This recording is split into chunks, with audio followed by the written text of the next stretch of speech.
చేస్తున్నా మంత్రి గారు.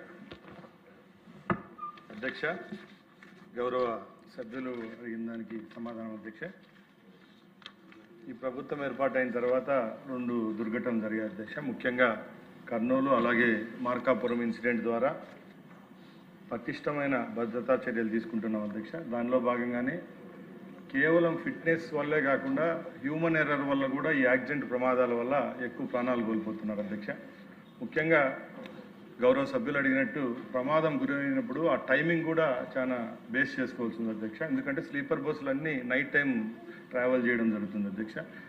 ఆ టైంలో అందరూ గాఢ నిద్రలో ఉండడం వల్ల, అలాగే ఎమర్జెన్సీ ఎగ్జిట్ ఉండడం వల్ల, ఒకే ద్వారం వల్ల ఒక 20-30 సెకండ్లలో ఎవాక్యువేట్ అయ్యే టైంలోనే అక్కడ ఉండే ఫ్లేమబుల్ మెటీరియల్ ఉంటుంది అధ్యక్ష. లోపలికల్లా స్పాంజ్, కుషన్స్, బెడ్షీట్లు ఉండడం వల్ల ఎక్కువ ప్రమాదాలు జరుగుతున్నాయి అధ్యక్ష.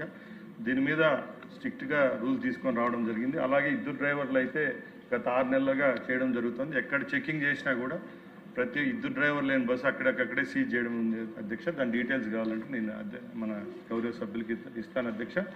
అలాగే ఈ పటిష్టమైన చర్యల్లో భాగంగానే ఫిట్నెస్ అలాగే డ్రంక్ అండ్ డ్రైవ్ విషయంలో ఎక్కడ రాజీ పడేది లేదు అధ్యక్ష. ఒక 8 అవర్స్ జర్నీ మధ్యలోనే 2 దగ్గర తప్పకుండా చెకింగ్ పాయింట్ కూడా ఏర్పాటు చేయడం జరిగింది అధ్యక్ష. తప్పకుండా ఇలాంటి యాక్సిడెంట్ జరగకుండా దీనికి పటిష్టమైన చర్యలు తీసుకునేదానికి ప్రభుత్వం అలాగే రవాణా శాఖ సిద్ధంగా ఉందని గౌరవ సభ్యులకు మీ ద్వారా తెలియజేస్తున్నాను. Thank you.